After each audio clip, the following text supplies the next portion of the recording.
আল্লাহ তাআলার কুদরতি পা জাহান্নামের ভেতরে ঢুকিয়ে দিবেন। জাহান্নামের সবচাইতে হালকা আযাব হলো ওই ব্যক্তির আযাব যার পায়ে দুটো জাহান্নামের আগুনের জুতা পুড়িয়ে দেয়া হবে। ওই আগুনের উত্তাপে তার মাথার মগজগুলো ভাতের মারের মতো টপ টপ টপ টপ করে বেয়ে বেয়ে পড়বে। এইটা যদি সবচেয়ে লাইট পানিশমেন্ট হয়, সবচেয়ে হালকা পাতলা সহনীয় আযাব যদি হয়, তাহলে ভয়ঙ্কর তোমার আযাবের কি অবস্থা হবে?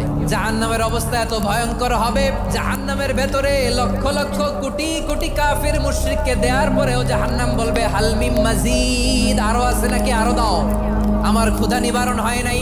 জাহান্নাম এত উত্তপ্ত হবে, জ্বলন্ত হবে, ভয়ঙ্কর হবে, জাহান্নামের এক অংশ আরেক অংশকে খেয়ে ফেলবে। আল্লাহু আকবার।